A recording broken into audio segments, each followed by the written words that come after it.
19. век историјата ќе го запамети по романтизмот, индустриската револуција, националните и социјалните движења, како и по почетокот на распадот на едно големо царство – Отоманската империја. Еден по еден пропаѓаат сите обиди на султаните Махмуд II, Абдул Меджид, Абдул Азис и Абдул Хамид за политичко и војно реформирање на империјата и за нејзина трансформација во модерна европска држава. Уморниот старец од Босфорот, како што Европа со подсмев ја нарекува силата од која што некогаш се плашеше, полека започнува да се распаѓа. Еден по еден балканските народи се креваат на оружје, барајќи слобода и независност од царската порта. Прво србите, потоа грците, па бугарите. Западните граници на османлиите се повеќе се стеснуваат и тие се решени по секоја цена да ги задржат своите последни европски бастиони – Тракија, Албанија, Косово и Македонија. Македонија во тие развојни околности од централна провинција на Балканскиот полуостров постепено станува периферна. Со тоа условите, политичките, општествените услови за развој на некакво национално ослободително движење на македонскиот народ биле се пополни, бидејќи како што знаеме колку што е една провинција по-периферна, по-гранична, толку полесно е таа да се создадат услови за нејзино ослободување. Во такви околности со добивањето на независност или добивање на базални односи на едни од овие три држави, како што биле Бугарија, Србија и Грција, Македонија постепено со осмалувањето на територијата на Османлиската империја, Македонија станува централна периферна провинција, а со тоа условите за, како што кажав, за развој на национално ослободителното движење на македонскиот народ биле се пополни и со тоа започнале процесите на создавањето на македонското револуционерно движење. The population in Macedonia was multi-ethnic and multi-religious, and the Greeks were an absolute minority. And they were based mainly on the southern part of today's Greek Macedonia, meaning some enclaves in today's Katerini region, Pieria, Olymp region, Grevena and Kozani, and very few villages with Greek-speaking population that were not really declaring themselves as Greeks, but mainly as Vlachs, that were in Florin, Alerin, in up to Bitola region, up to Kruševo actually. Македонците во територијата на сегашна Грција, всушност и во цела Македонија беа мнозинство, апсолутно мнозинство. Сега, традиционално сите пописи кои се постојат од тоа време се не се адекватни и не се доверливи, бидејќи секоја од страните на Балканот си правила пописи како што се сака. Меѓутоа, главниот потелба беше на рисијани и муслимани.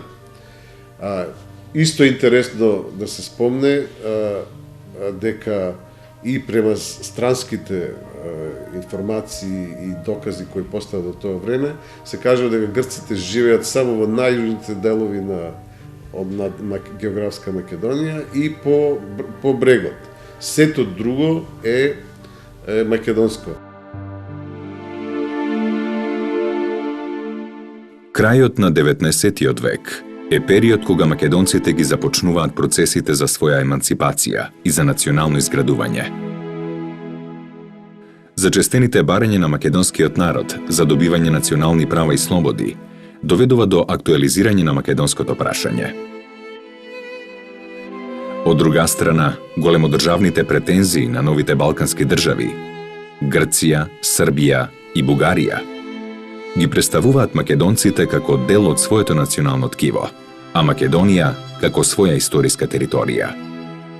Ваквата политика не ги избирала средствата и методите за постигнување на целта.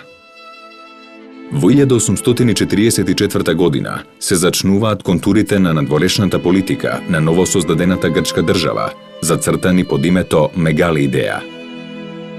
Овој план, осмислен од страна на премиерот Јоанис Колетис и грчкиот крал Отон, представува националистички концепт чија цел е обновување на Византија како држава на грчкиот народ, со Цариград како незина престолнина и центар на елинизмот. Се предвидувало оваквата држава да се протега на 2 континенти и на 5 мориња. Според максималната програма, која траела се до големата источна криза од 1875 до 1881 година, се предвидувало во границите на Голема Грција да влезе целата географска Македонија. Кога во 1863 година данскиот принц Вилхем Георг ке го наследи крал Отон и ке се круниса како Георгиос I, титулата што ќе му ја даде грчкото собрание нема да биде крал на Грција, како што го нарекуваа неговиот претходник, туку крал на грците.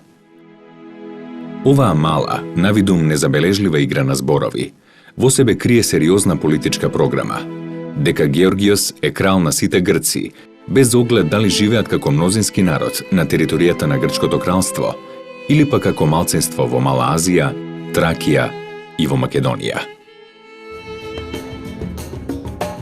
По 1880 година, официјална Атина претензиите на териториите од Северна Македонија ги смета за неиздржани, а македонците од тие области ги прогласува за бугари, односно срби.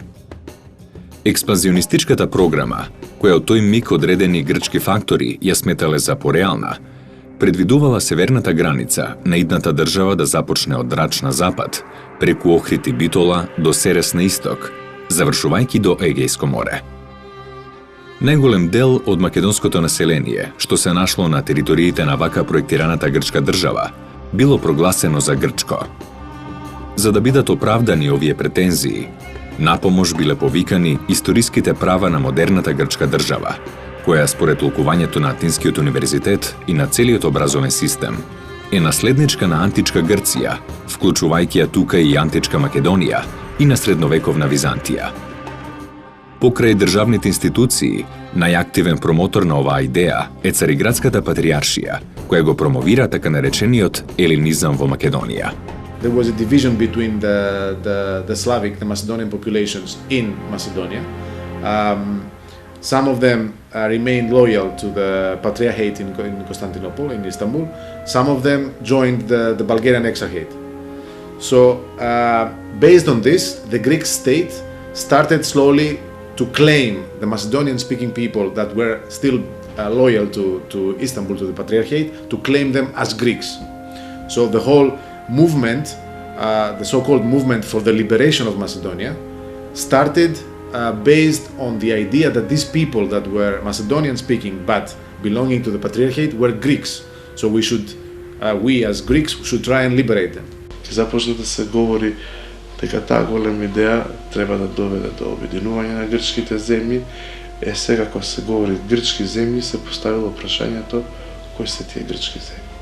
Македонија не ја барале на почетокот од нивните активности, дури Каподистрес кој ќе го прашаат, кога го прашале до каде според вас би требало да се протегаат границите на Грција, тој го побарал само Халкидик, Солун и регионот околу Негош доле.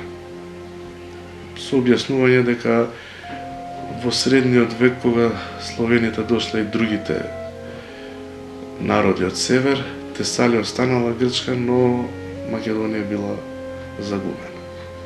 Дури интелектуалците на почетокот од создавањето на грчката држава не посветувале големо внимание на Македонија. Например, Колиополос, еден голем грчки историчар, денешен грчки историчар, има сам напишано дека во тоа време преовладувачко мислење помеѓу грчките интелектуалци кои биле под влијание на Запад било дека Македонија треба да остане надвор од Грција. Има и други западни историчари кои тоа истото го кажуваат. Но со тек на време, како што државата ги се развива, како што ги се развива национализмот ќе почне да се говори дека Македонија е грчка земја, без да се знае до каде се протега Македонија. Actually, the battle was not so much about the population, but mostly about the lands, because even after annexing Thessaly, and even after the unsuccessful Greek-Turkish War of 1897, Greece was lacking of, let's say, fertile lands to feed its population. So Peloponnesus is not a very fertile place. Continental Greece, central Greece is full of mountains. So Macedonia was also in the epicenter because of its fertile lands and its possibilities that were opening for the new Greek state to expand its territories and expand also the lands that would be used for feeding its population. In one of the first, let's say, open speeches about the Macedonian struggle, the Makedoniko Agona, a journalist that founded the Greek Macedonian Committee in Athens, Kalapothakis, said very clearly that the main goal for us is to expand to the north, and you may have no doubt that if we manage to do so, we will make everybody Greek until the Serbian border. If we do not manage to do that, the Bulgarians will make everybody Bulgarian until the Greek border in Thessaly. So it was mostly a struggle about lands that would, let's say, secure a more prosperous future for the state rather than people. Значи она се незината граница, протегање на таа граница на голема Грција би требало да почнува од Драч на запад до Серес до Сер на исток. Значи северно од Битола, Струмица, значи денешна Република Македонија, 20 км од денешна Република Македонија, при што населението го прогласува од тој дел на Македонија за најголем македонското население, за најголем број грчко, а останатото што она го декларира како бугарско и српско требало да биде со тек на времето асимилирано. Значи тие биле контурите на таа мегали идеја. Со големата источна криза од 1875 до 1881 година започнува нова етапа во развојот на македонското прашање и грчкото пропагандно влијание во Македонија. Во тие бурни години, во кои се одлучувало за судбината на Отоманската империја на Балканот, македонците се надевале дека конечно и тие ќе добијат слобода како и другите балкански народи. Разловечкото востание од 1876 година и Кресненското востание од 1878 година сериозно ги загрижиле грчките пропагандни институции во Македонија, кои се обидувале да ги убедат големите сили во постоење на компактно грчко население во Македонија. Од друга страна, во истиот период била создадена бугарската држава, која веднаш ги презентирала своите аспирации кон Македонија. Во 1870 година во Цариград била формирана Бугарската екзархија, како национална црква на бугарската држава, активно ангажирана во реализирањето на големо државните аспирации кон Македонија. Грција во новата држава препознала опасен противник што може да ги попречи незините планови. Нивниот надпревар од Македонија се префрлил и во Европа, се со цел да ги докажат правата врз територијата и населението, што ги сметале за своји. Според сликовитиот приказ на грчкиот историчар Николаос Влахос, во Атина се планирала Грција до Црно море, во Софија Бугарија до Олимп, во Белград Србија до Егејско море, а во Букурешт Романија до Пинт. Значи, пропагандите се продолжена рака на политиката. Она што се креира од државите. Меѓутоа, пропагандите се оние кои што обстојуват на теренот и низ разни форми настојуват да придобијат што повеќе приврзаници. Тоа е преку градење на цркви, преку градење на училишта, преку доделување на стипендии, преку врабување на наставници, нивно вработување внатре. Сето тоа, значи, се прави со цел, како што рекоме, да се стекнат се повеќе национални приврзаници во Македонија. Со тоа тие всушност во тоа време го гушиле секој обид на македонско национално пројавување уште во текот на 19-тиот па и во почетокот на 20-тиот век. Значи, ставно пропагандата си го правила своето. Благодарение на тоа што во 17-тиот, 18-тиот век грчките трговци успеале да направат добар капитал и успеале да го наметнат својот јазик во комуникацијата во трговијата, многумина на Балканот, сметајќи дека ако го говорат грчкиот јазик, ќе бидат сметани за по-равноправни луѓе на тамошните зедници, самите се декларирале како грци, без да имаат јасна представа што тоа значи или да имаат јасна представа за своето потекло. Македонската национална свест почна претежно и помасовно да се развива на крајот на 19-тиот век. Со тоа помогна и разни големи македонци во тоа време, како Гоце Делчев, како Крсто Петков Мисирков и други. И има голема и тешка задача, бидејќи претежно македонското население било неписмено и било по планините и по линијата, занимавајќи се со работи за да обезбедат екзистенција. Нема толку големи можности и средства за да се развива свест и да развиват образование. Тогаш почна повеќе да се развива македонската национална свест и тоа почна одеднаш во сите територии во денешната Грчка Македонија, каде што живееа македонци и каде што секаде биле мнозинство. Од Коструско и Леринско до Кајларско, Негушко, Воденско, Кукушко, да не забораваме и Серско, што во тоа време Кукушко и Серско биле и Солунско. Се подразбира, биле гнездата, да го наречам така, биле лулките на македонштината со смисла на по-развиена национална свест. Исто така да не забораваме оти во тоа време градот Воден и околијата биле индустријската територија во цела географска Македонија, со богато образовани луѓе, со фабрики, со индустријски објекти. Тогаш има можност веќе да се занимават и со други работи, освен работите за екзистенцијата. Кога веќе националните идеологии се познати, се раѓа македонската идеологија, значи се раѓа и кај население во регионот, што го поврзува со местото, со минатото. Знаеме како се користат овие алатки, но факт е дека се јавуваат тие интелектуалци за тоа дојме, за тоа време, јасно и стриктно велат: ние сме македонци, ние не сме ни бугари, ни срби. Ние сме македонци и сакаме да живееме како македонци. Во 1893 година во Македонија се појавил нов субјект со автохтон карактер, кој во целост ги наруши пропагандните планови на балканските држави. Со формирањето на Македонската револуционерна организација бил означен почетокот на новата, поразвиена фаза во развојот на националното конституирање на македонскиот народ. Политичката автономија на Македонија, кон која се стремела ВМРО, несомнено водела кон национално дооформување на македонците. Согледувајќи опасноста од ВМРО, владеачките кругови во Бугарија и во Грција се обиделе да ја преземат, да ја дисквалификуваат или пак целосно да ја уништат оваа организација. Согласно со плановите на Мегали Идеја, се планирало анектирање на цела Македонија или на поголем нејзин дел, а доколку тоа не е можно, нејзин останување во рамките на Османлиската империја.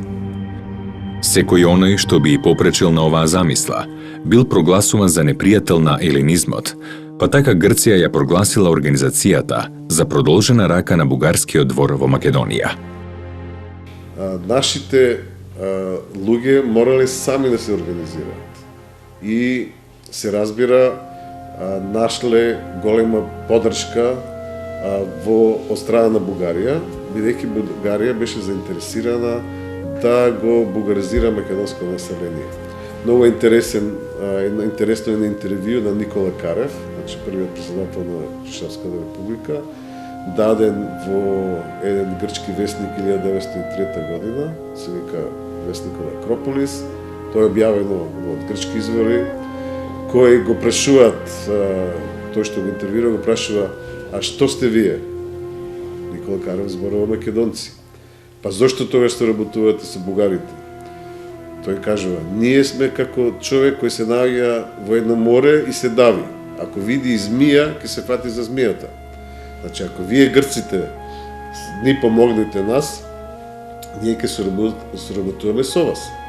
Значи, јасно е дека нашите морални да се самоорганизираат и да бараат помош која во овој момент или во тој момент им е нудели бугарите со крајни други цели за да ги бугаризираат. Се разбира тука дури имало и конфликт меѓу македонски чети и бугарски чети, или тие наречени врховистички чети, кои доаѓале во Македонија и се разбира си ги водели интереси на бугарската држава против тоа што било интерес на македонското население.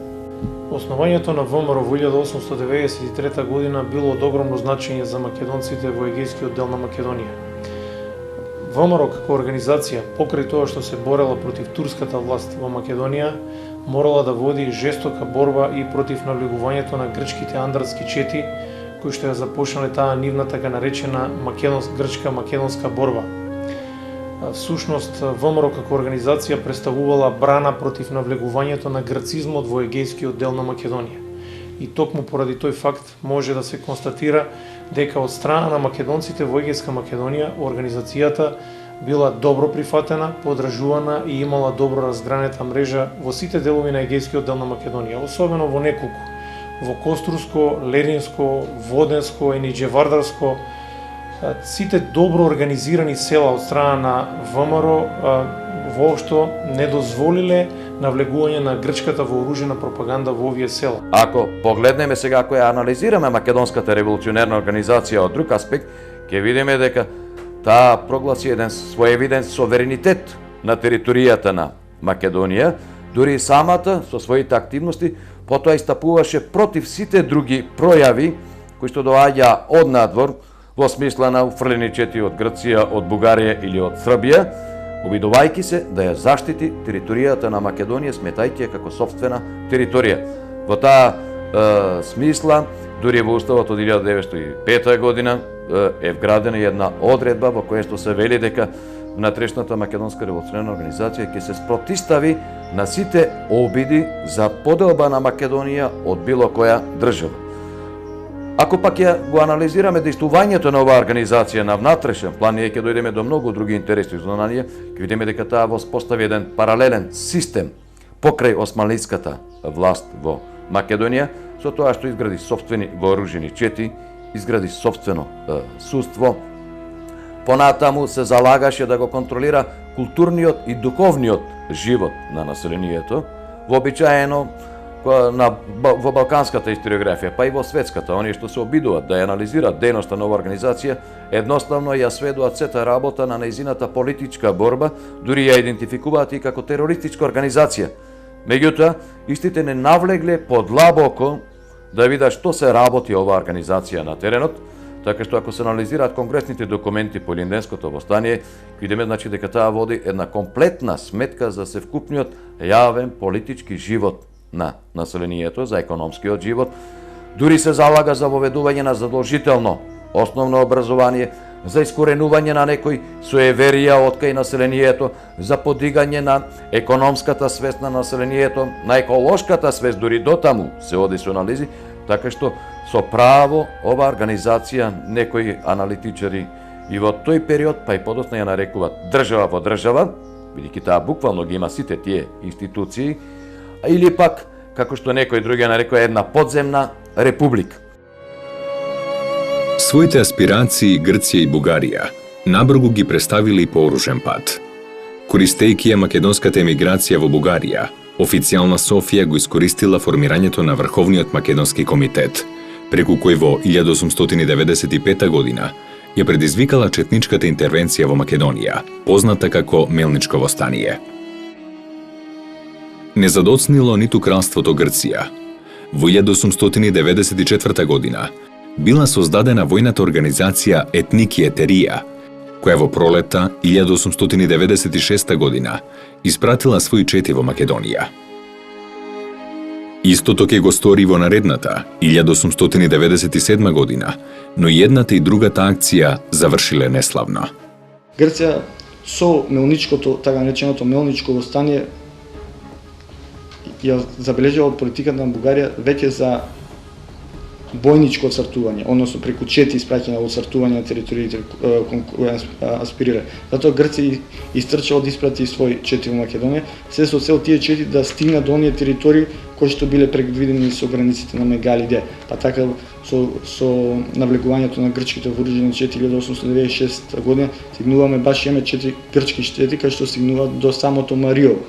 Баш до границата кај што се предвидувало да биде границата на таа голема грчка држава. Исто така од тие судири што ги имале неколку од тие четници грчки цети биле заробени од страна на османлиската власт. И кога биле судени, они самите кажувале грчки четници дека они не се бореле против османлиската власт. Они се бореле против бугарската пропаганда во Македонија и против македонската револуционерно движење.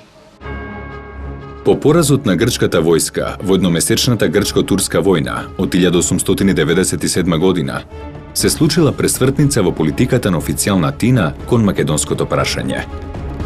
Преземањето каква било иницијатива на османлиска територија ќе представувало ризичен потек, па владата во Атина започнала да води предпазлива политика кон османлиската империја, за да го одржи статус квото во регионот.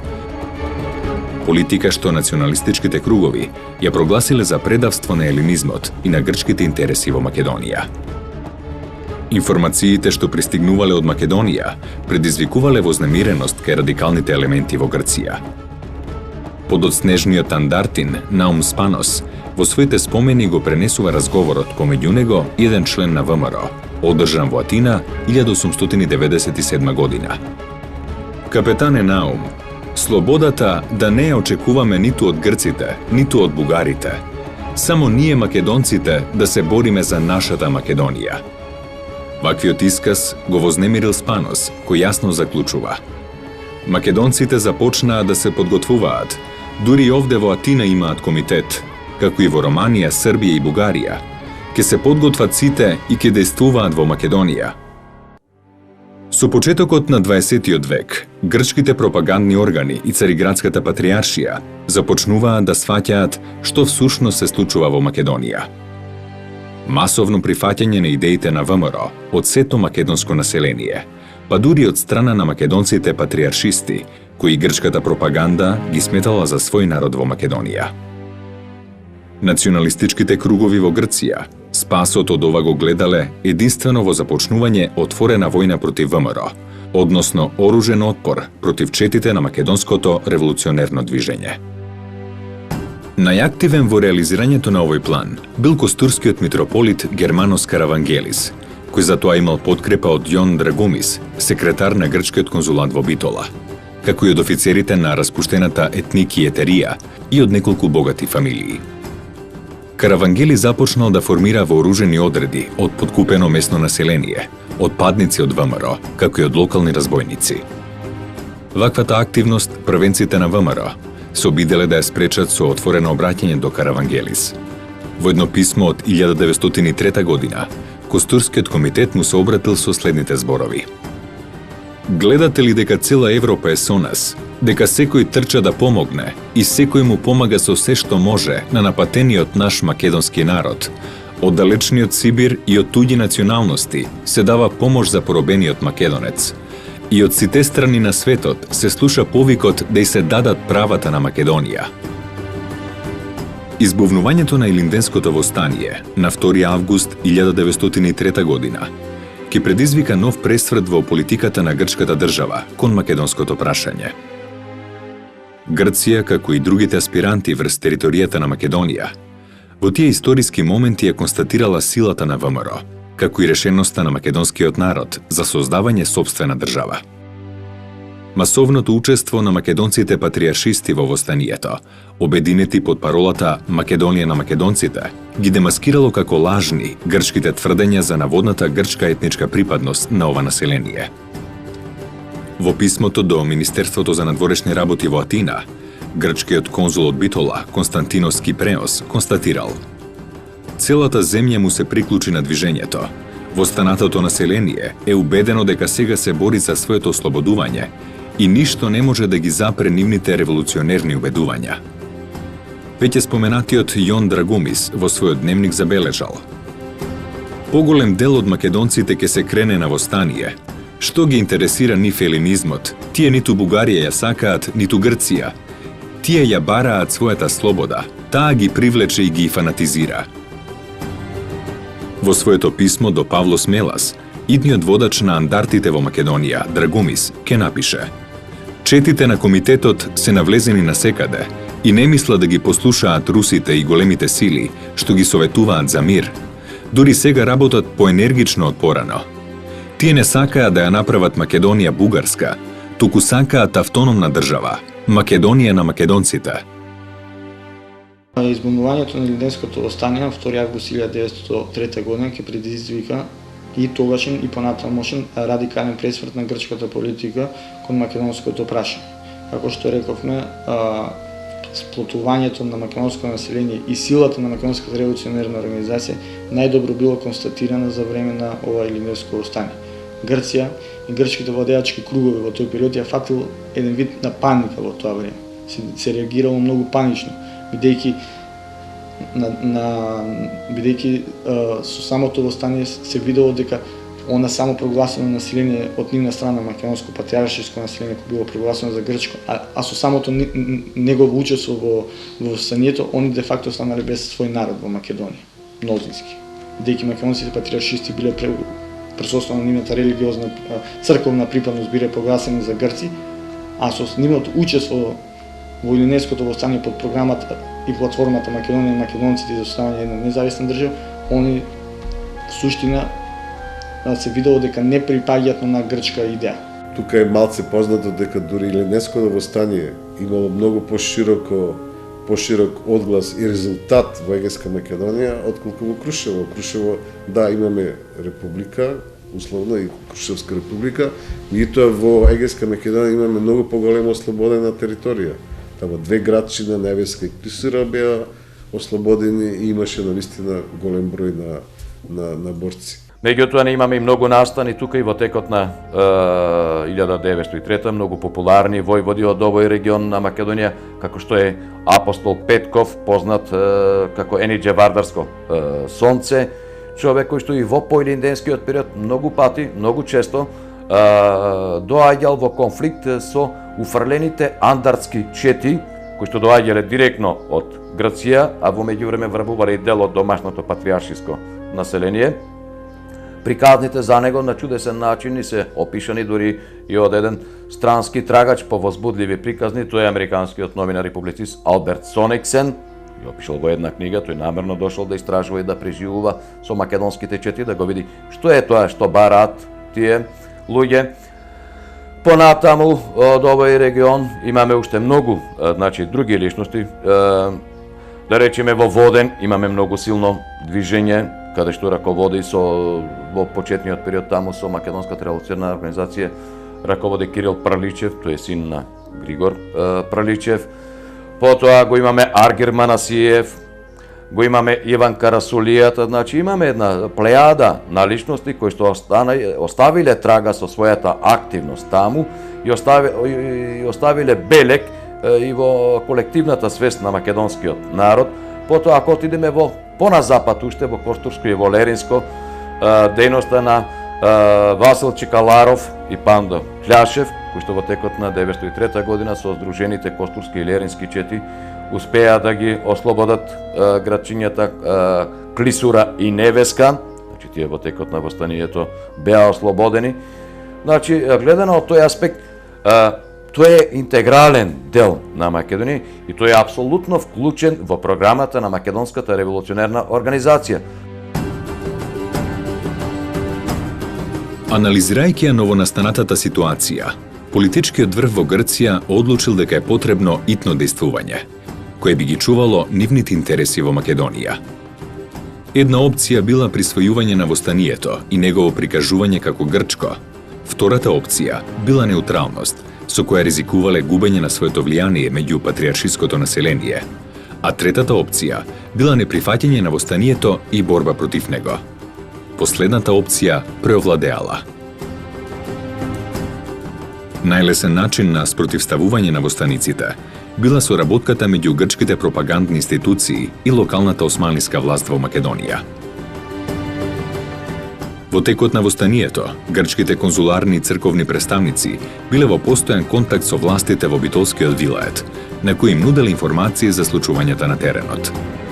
Неотворен во таа соработка бил споменатиот митрополит Каравангелис, кој на властите во Костур им предал список на членови и соработници на ВМРО.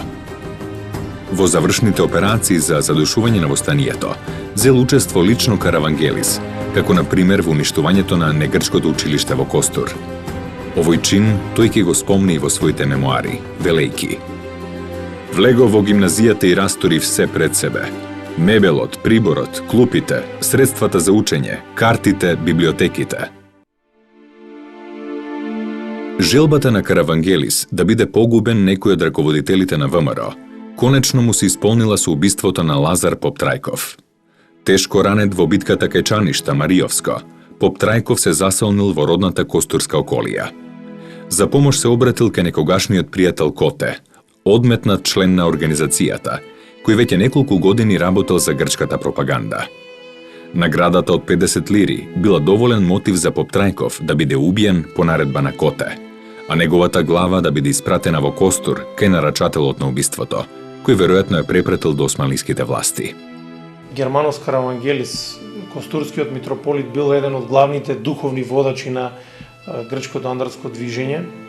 И тука може да се каже дека турската власт не само што се држала на страна, туку понекогаш и отворено ги помагала грчките андарски чети, затоа што едноставно на неа и одговарало да се случи раскол во редовите на самото македонско население во Егејска Македонија и така да може полесно да го контролира и македонското револуционерно движење, но од друга страна можеби да го контролира и развојот на грчкото андарско движење. Во секој случај имаме сојузништво од страна на централната отоманска власт кон грчките андарски чети.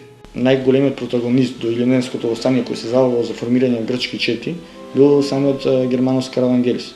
Тој се надевал дека со формирање на местни грчки чети, тоа грчки во наводници, бидејќи не живееле во тој период, во тој дел на Македонија грци, со подкупување на местно македонско население или одметници од македонската револуционерна организација по Коте и Вангел, се со цел да се предизвика од друга страна грчката влада и да представи во Грција дека постои некаков еленизам во Македонија кој се бори за своите права и пред се против македонската револуционерна организација, да го, како да кажеме, да го мобилизира грчката влада, се со цел да почне и она поактивно да гледа кон тој проблем, односно кон проблемот на испраќање на грчки вооружени чети на Македонија.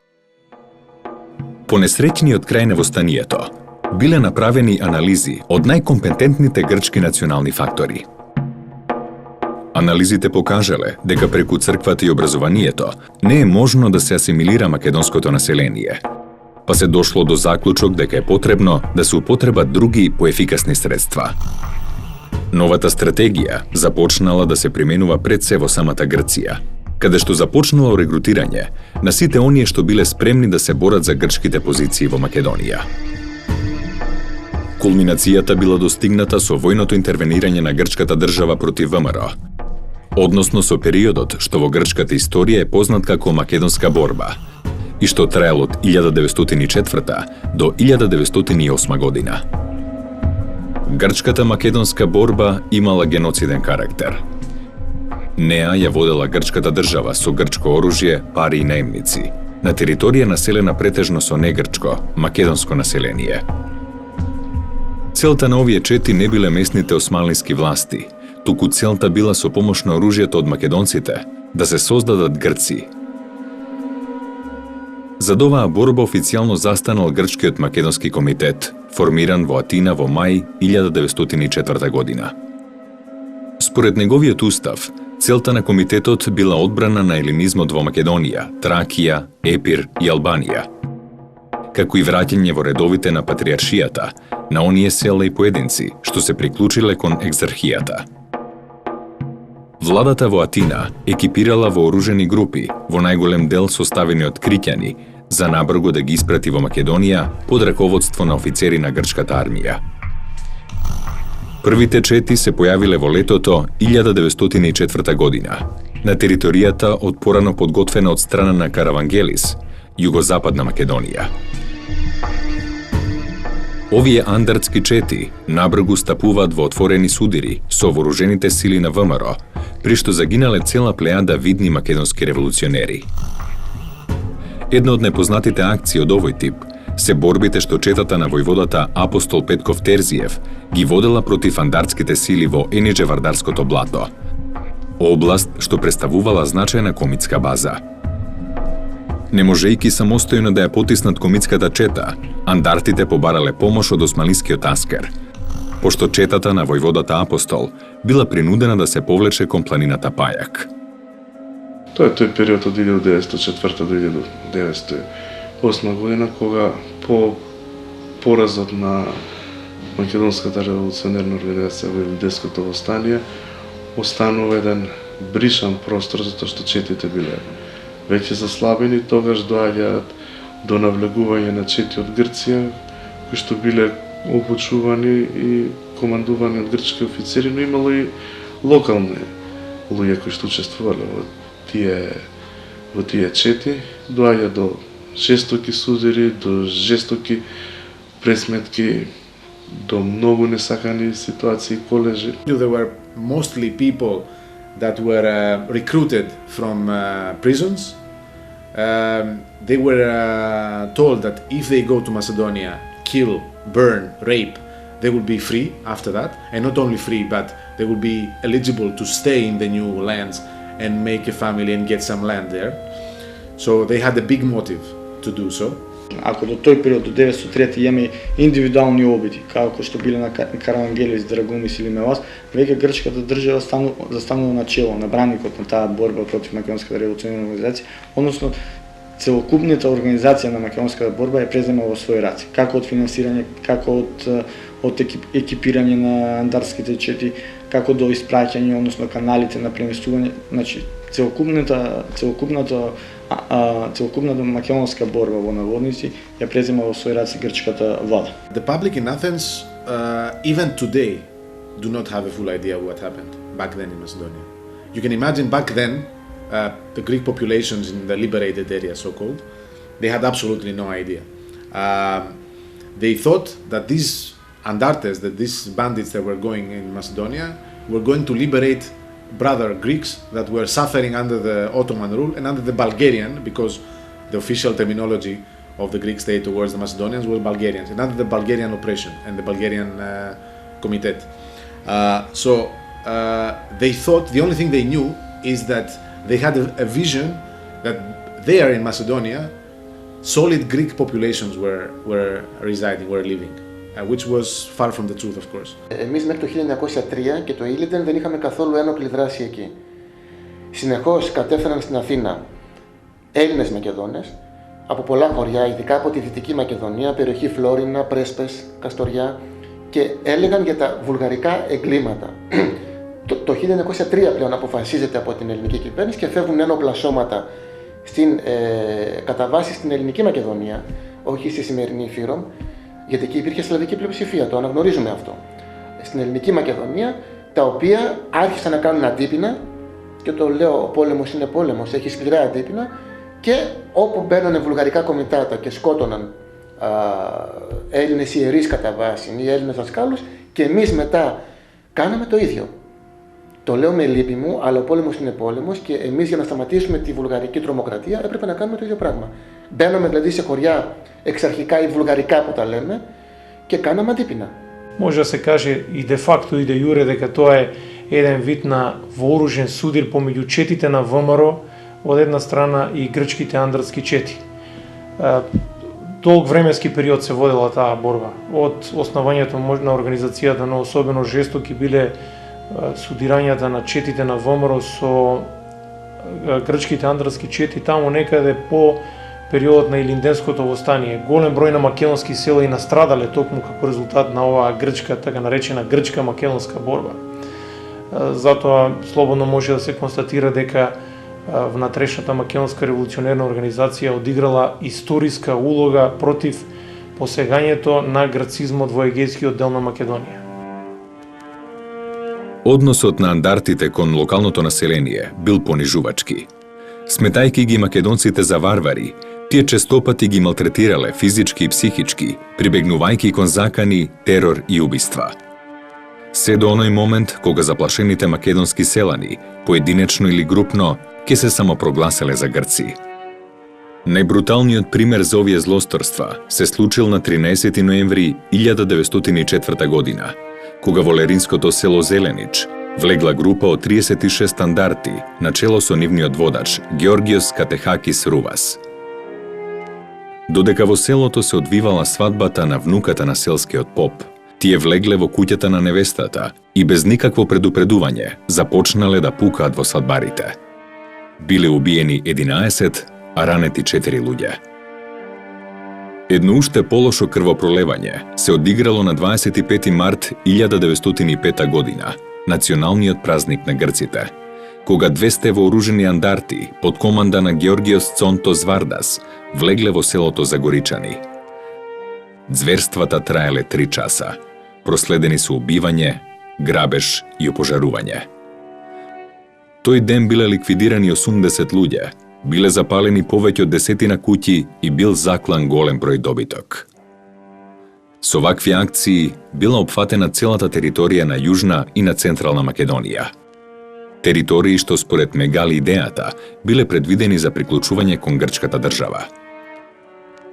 Но без оглед на жестокоста на грчката македонска борба, токму од тој период постојат многу докази за посебноста на македонскиот идентитет, јазик и култура. Докази за ова има најмногу во дневниците, писмата и мемуарите на андартите. Така, например, во извештаите на службеникот на грчката амбасада во Цариград, Георгиос Цорбазоглу, упатени до грчката влада, тој прави јасна разлика помеѓу Врховниот македонски комитет, кој го нарекува Бугарски комитет, и ВМРО, која ја нарекува Македонски комитет. Офицерот на грчката армија, Павло Смелас, денес прогласен за прв и најголем херој на грчката македонска борба, во писмо испратено до неговата сопруга од костурското село Габреш, запишал: "Си искачуваме ние кон шталата и добро вечер на македонскиот жените и добре дојдовте браќа на грчки јазик од мажите, постојано се слушаат." Во едно свое наредно писмо, испратено од селото Оштима, Мелас напишал: "Научив малку македонски зборови, кои им ги кажувам на жените и мајките." Наследникот на Мелас, Георгиос Цонтос Вардас, на 22 октомври 1906 година ќе побара од грчката држава да му испратат некоја книга на македонски јазик. Само 3 дена подоцна, Вардас ке констатира: "Се обидувам да го научам македонскиот јазик, но многу ми е тешко." За таа цел тој направил речник за сопствена употреба, во кој запишал голем број зборови и дијалози на грчки јазик, преведени на македонски со грчка транскрипција. Много интересно тука, бидејќи зборувавме и за Павло Смелас, не сакам да заборам да го спомнам еден податок кој е многу важен, историски. Тој му пишувал писма на својата сопруга и тие писма се објавени во книга во Грција. И многу интересно дека тој кажува дека кога стигнал во Македонија, луѓето таму зборувале на македонски. Значи тој го нарекува јазикот македонски, бидејќи така слушнал. Луѓето си го нарекуваат македонски. Дека луѓето се викаат македонци, дури научил неколку зборови како добро вечер, шо правите и сите тие работи. И знаеме тоа дека луѓето се викале македонци кога Коте од Рулја, кој прво бил со условно речено со нашите луѓе, меѓутоа потоа станал гркоман, отишол на грчка страна. Тој, Павло Смелас, опишува еден состанок како Коте од Рулја се обрнува кон македонците, му вели: "Ние македонците, и после Индеско востание имаме 2 патои за ослободување. Еден оди во Атина, еден оди кон Софија." Да не навлегуваме во сите тие детали и поединости, меѓутоа важно е дека имаме директно извор, грчки извор, кој кажува како се идентификували луѓето во тоа време. македонци.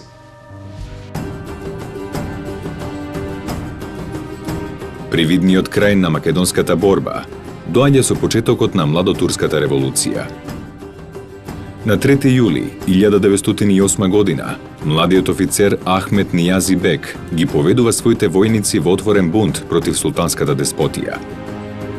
Наскоро, востанието се проширува низ цела Македонија. Младотурските востаници ја заземаат Битола, а во Солун избиваат масовни демонстрации. Во војните акции учествуваат и комитите на Јане Сандански, надевајки се на долго посекуваната еднаквост и слобода. Под притисок на ова масовно движење, султанот Абдул Хамид го обновува уставот и распишува слободни избори. До вчера закрвените народи се збратимуваат во градењето на новиот поредок. Некои од македонските револуционери формираат политички партии, а нивните членови стануваат пратеници во турскиот парламент.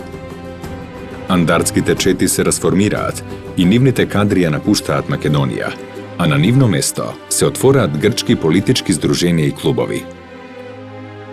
Но ќе се покаже дека младотурците не умеат да ги спроведат ветените реформи.